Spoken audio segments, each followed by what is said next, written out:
More than 8 out of 10 homes in Japan have a toilet that sprays you with warm water and then dries you with warm air. Almost none of those homes have central heating. Both of those things are true at the same time, and that gap tells you nearly everything about how a Japanese home gets built. Japanese homes are small, land is expensive, and space is tight. In a house that size, nothing gets in by accident. Every object has to earn the floor it stands on. So what survives in a Japanese home is what works. And a lot of it looks nothing like what is sitting in a Western house right now. Some of it is very old. Floors made of grass, walls made of paper that slide out of the way. Some of it is surprisingly new. A bathroom that arrived on the back of a truck, a hose that drinks yesterday's bathwater. And a few of these things quietly fix a problem that is in your home this second. You just never knew it had an answer. 15 things. In almost every Japanese home, in almost no Western one. Let's start at the front door, because in Japan, you are not actually inside the house the moment you walk through it. Number 1. A step inside the front door. Open the door of a Japanese home. Any of them. A farmhouse, a new build, a tiny one-room apartment in Tokyo. Something happens before you get in. The floor just inside the door is lower than the rest of the house. Tile, or concrete, or stone, never carpet. That sunken square has a name. It is called the genkan. That is where the outside stops. Shoes come off there, wet umbrellas drip there, street dust stays there and goes no further. Then there is a wooden step up into the house. Sometimes it is only a few inches high. Once you are over that step, you are in. Japanese has 2 words for this line, and they matter. Soto means outside. Uchi means inside. Not just inside the walls. Uchi means your home, your family, your people. The step is the border between them. Crossing it is a small event, every single time. Most entryways have a cupboard built in beside the door, just for footwear. It is called a getabako. That is where shoes live. Not the hallway, not the stairs, not a heap by the sofa. And here is the detail almost nobody notices. In Japan, the front door usually opens outward. Western doors swing in. Japanese doors swing out. There is a very plain reason for that. If the door swung inward, it would sweep across the shoes. So the entrance of a Japanese house is built around the fact that shoes stop there, right down to the hinges. You cannot sink your floor by Tuesday, but you can pick one square of floor by your door and decide that outside ends there. Shoes stop, nothing else settles. Number 2. A second pair of slippers, just for the toilet. This is the one that catches every visitor out. In a Japanese home, you leave your street shoes in the genkan. Then you usually slide on a pair of soft house slippers. Then you walk to the toilet, and you take those off too. Waiting just inside the toilet door is another pair, toilet slippers, often plastic, often a slightly ugly color, and they never, ever leave that little room. It sounds fussy. It is not. It is one simple idea, followed all the way through. Whatever is on that floor stays on that floor. There is history in it. Older Japanese homes had squat toilets, and squat toilets were messy. The slippers kept the mess in one place. There is a bonus too, and it is a good one. If the slippers are not sitting by the door, somebody is in there. Nobody has to knock. Nobody has to call through a door. Every foreign guest in Japan makes the same mistake exactly once. They finish, they forget, and they walk back into the living room, still wearing the toilet slippers. The whole room notices. Not one person says a word, and that guest never forgets again. Number 3. A bathroom that arrived on a truck. Now the room that surprises Westerners most. In a Japanese home, you do not wash in the bathtub, you wash outside it. The whole room is waterproof. Walls, ceiling, floor. There is a drain in the middle of the floor. You sit on a low plastic stool with a shower in your hand. You soap up, you scrub, and you rinse every bit of it away. Only then do you get in the tub. And the tub is deep and short, and the water is very hot, and you do nothing in it at all. That is the entire point of it. Because everybody gets in clean, the water stays clean. So the whole family uses the same bath, one person after another. When somebody climbs out, an insulated lid goes over the tub to hold the heat in for the next one. Most homes have a control panel on the wall. Press one button and it fills the bath to the right level at the right temperature. There is a reheat button for whoever comes last. And a cheerful, recorded voice announces to the house when the bath is ready. Now, here is the part nobody expects. That entire bathroom is usually one single piece, built in a factory. It is called a unit bath, and it exists because of the Olympics. Tokyo won the 1964 Games. The city needed hotel rooms, fast. One new hotel needed 1,044 bathrooms, and it needed all of them in about 17 months. A traditional Japanese bathroom took roughly a month to build. One room, 1 month. The math did not work. So the builders went to a toilet company called TOTO, and together they tried something nobody had done. Build the bathroom in a factory, in 2 halves, ship it to the site, drop it into the building. Join the halves together. Installation went from about a month to about 2 hours. Then it went into apartment blocks, then into houses, and that is why a Japanese bathroom today is a smooth, sealed, waterproof box with no tile grout to scrub. An Olympic deadline redesigned the Japanese bathroom, and it never changed back. Number 4. A hose that drinks yesterday's bath water. Look at the washing machine in a Japanese home. There is usually an extra hose coiled on the side of it. Not the water inlet, not the drain, a third one. That hose has a small pump on the end. You drop it into the bathtub, you press a button, and the machine pulls the leftover bath water into itself and washes the clothes with it. Remember what that water is. Everybody scrubbed and rinsed before they got in. Nobody washed in it. It is warm, and it is clean, and it has been sitting there since last night. In one survey, around 6 in 10 people said they use the old bath water for the wash. About 3 in 10 use it for the first rinse as well. The warmth helps too. Warm water lifts oil out of cloth, better than cold water does. This is also why the washing machine in a Japanese home almost always stands right outside the bathroom door. Not in a basement, not in a garage. Right there, so the hose reaches. Now think about what a Western house does with that same water, a whole tub of it, warm, barely used. It goes straight down the drain, while 3 feet away the washing machine fills itself with cold water from the tap. Nobody in Japan calls this an eco-habit. It is just what the hose is for. Number 5. A table that heats you instead of the room. Here is the thing people find hardest to believe about Japan. Japanese houses are cold. A national study measured the indoor temperature of more than 2,000 homes across Japan in winter. The average living room sat at about 63 degrees. The average bedroom was about 55. More than 9 out of 10 of those homes were below the temperature the World Health Organization says a home should hold. And here is the strangest part of the whole study. The warmest homes were up in Hokkaido, the freezing island in the north, because Hokkaido is the one part of Japan that builds for cold. The rest of the country builds for summer. Japanese houses were designed to survive a hot, wet August. Thin walls, sliding panels, air moving through. All of that is wonderful in July and miserable in January. So, Japanese homes do not heat the house. They heat the person. And the finest tool ever invented for that job is the kotatsu. A kotatsu is a low table with a small heater fixed to the underside of the tabletop. A thick quilt hangs over the edges of the frame, and the tabletop sits on top of the quilt and pins it down. You sit on the floor and slide your legs underneath. The heat gets trapped under there with you. It costs almost nothing to run, because you are heating a box the size of a table instead of a whole house. And it is famously impossible to get out of. Japanese families eat there, watch television there, do homework there, and fall asleep there. There is a whole running joke in Japan about the cat who will not leave one all winter. About 6 in 10 homes still have a kotatsu. In the 1980s, it was more than 9 in 10. You can buy one in the West. Almost nobody does. Number 6. A floor made of grass. Most Japanese homes still keep at least one room floored in tatami. Tatami is a thick mat, built in 3 layers. The core is packed rice straw, pressed hard. The surface is a woven rush grass called aigusa. A strip of cloth binds each long edge. A new tatami floor is a pale gold green, and it smells like a field after rain. Japanese people love that smell. It means a fresh start, a clean house, a new year.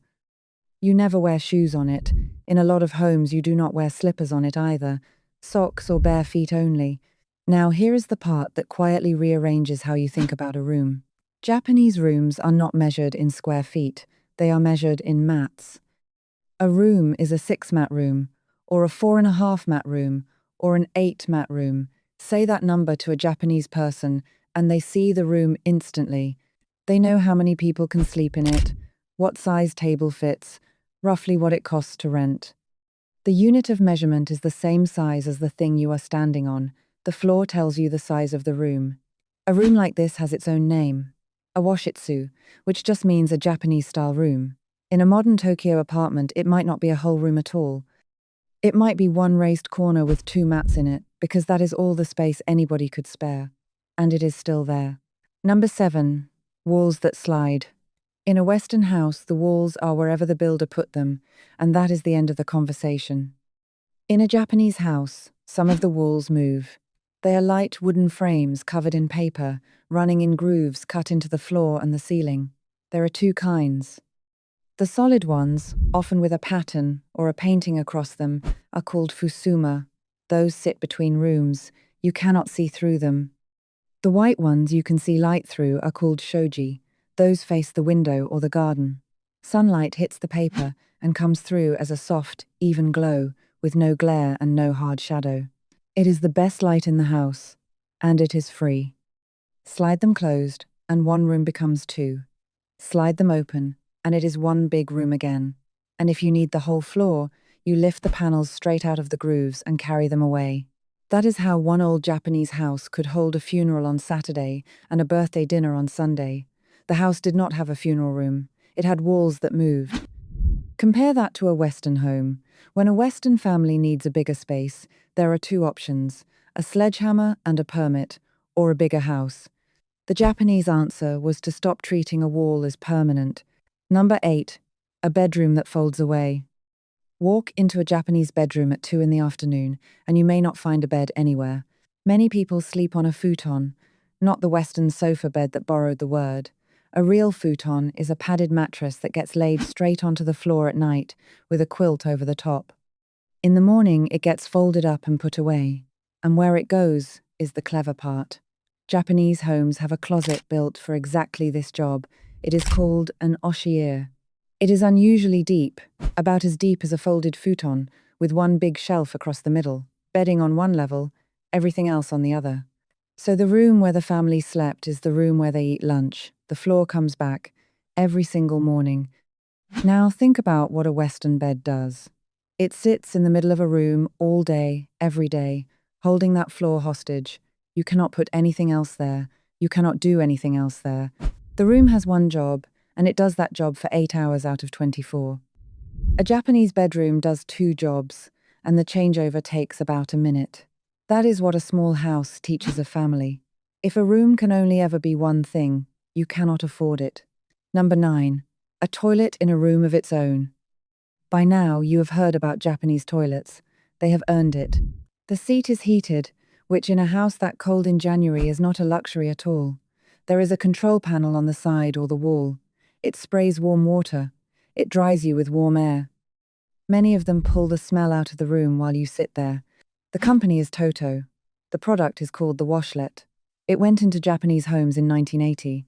Here is the twist nobody expects. The idea was American. An American company built a washing toilet seat back in 1964. It was made for hospitals and for people who could not clean themselves. It never caught on there. TOTO brought the idea across to Japan, took it apart, and spent years making it work for an ordinary bathroom. Then, in 1982, they put a young pop singer on television with one line: "If you get your hands dirty, you wash them, you do not wipe them with paper. So why do it the other way for the other end?"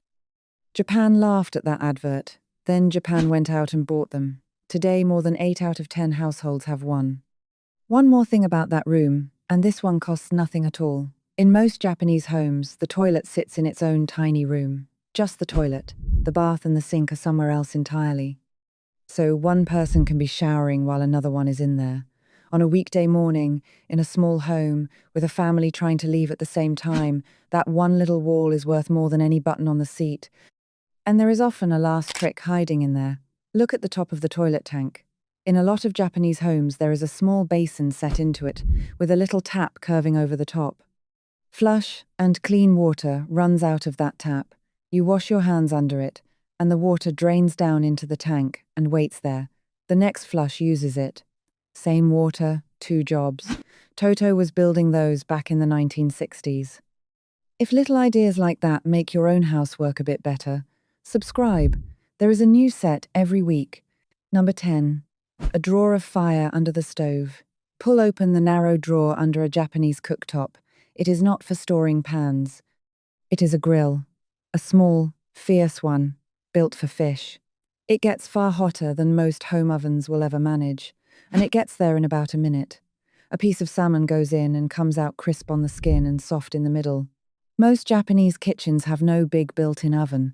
There is simply no wall to put one in, so this drawer does the work instead, and Japanese cooks use it for everything: fish, chicken, toast, vegetables, rice cakes at New Year.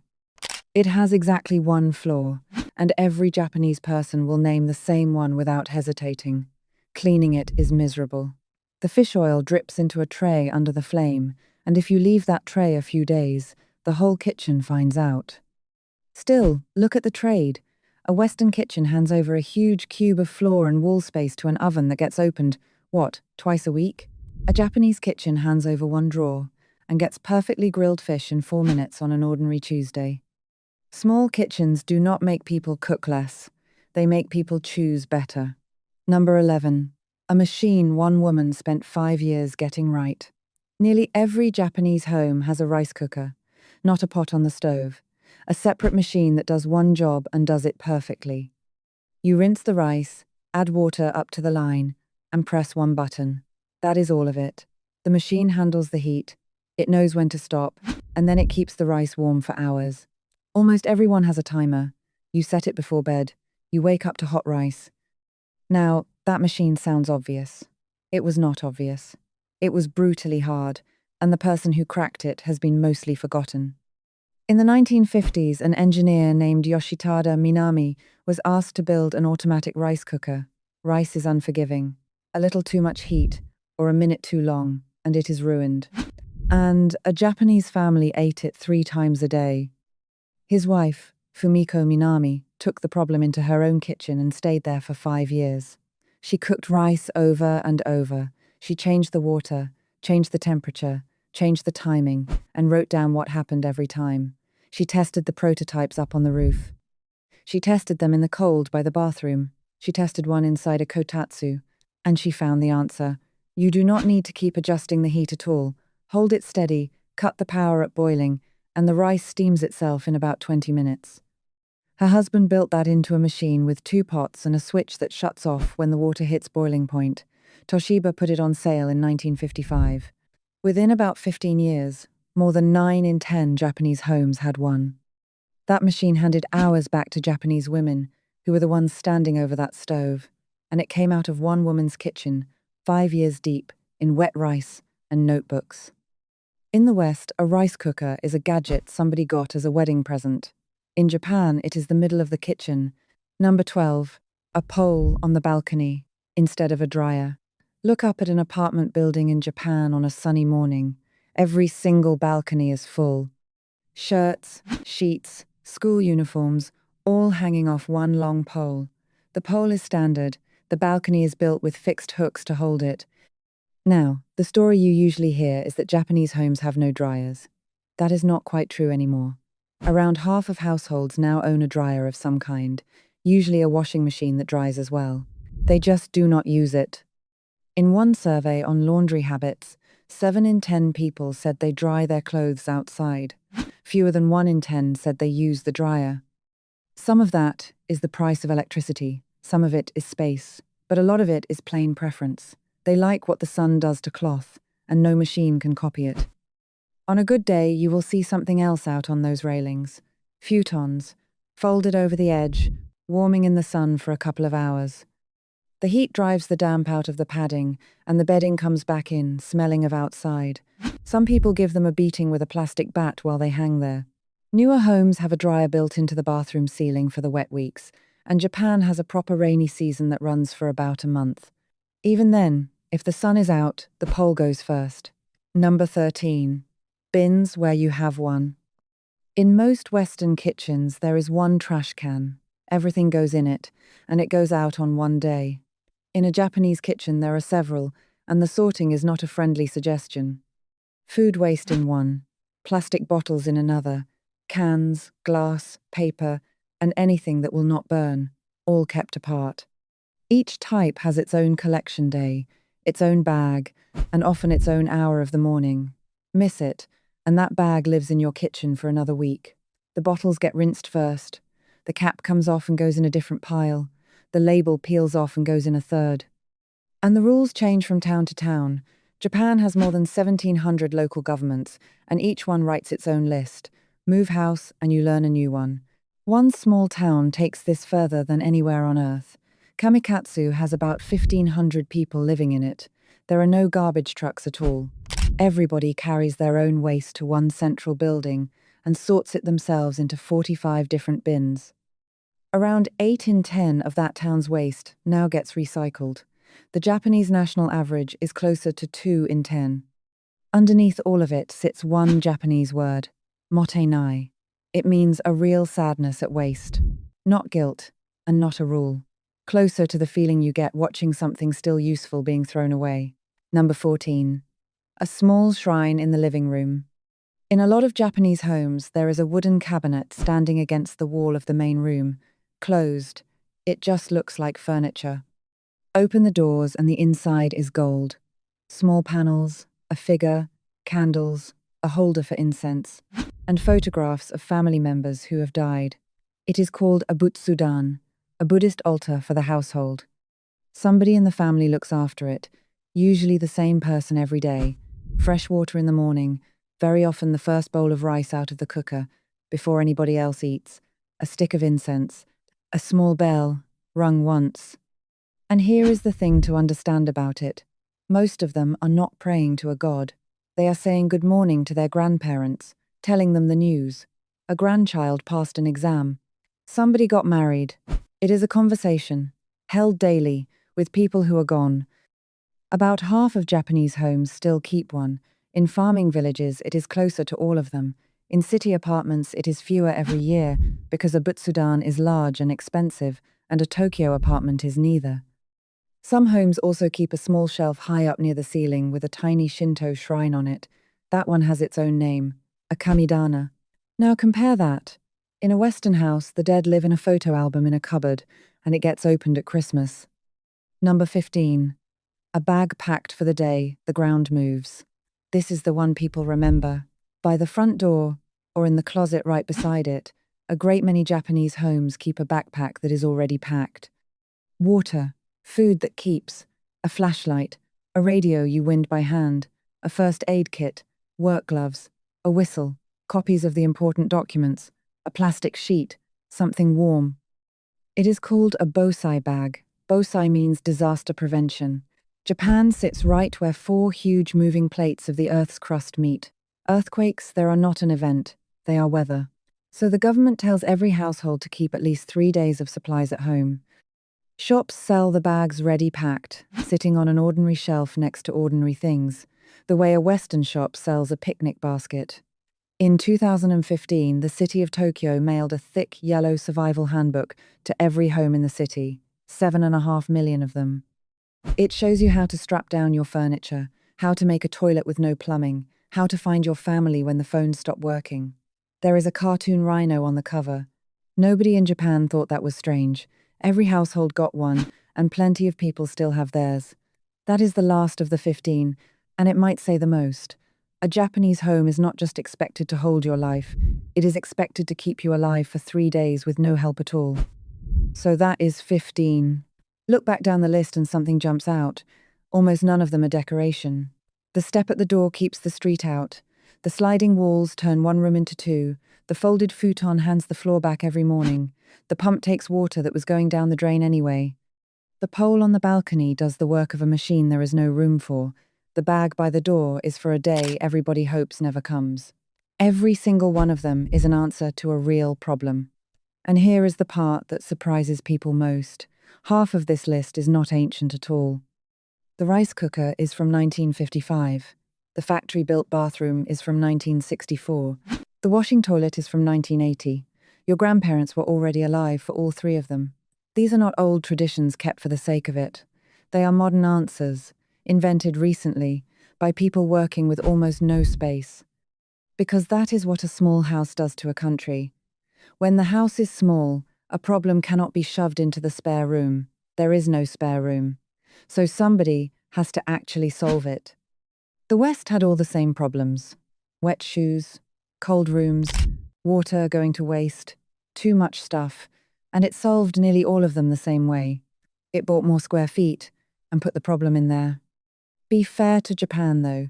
Japanese homes are not magic. Plenty of them are genuinely freezing in January. Plenty of them are cluttered. Plenty of young people sleep in a Western bed and have never folded a futon in their lives. And dryers sell better every year. But that step inside the front door is still there. Almost every home, almost every city, still there. Outside stops. Inside begins. And everything on the inside had to earn the right to be let in. So take one thing off this list. The door is the easiest, and it is free. Give the shoes one square of floor, and let nothing else settle there. Then look around the room you are sitting in right now, and ask the harder question. Out of everything in here, how much did you actually choose? And how much of it just arrived and stayed because there was room? There will be another set of these next week. Come and find it.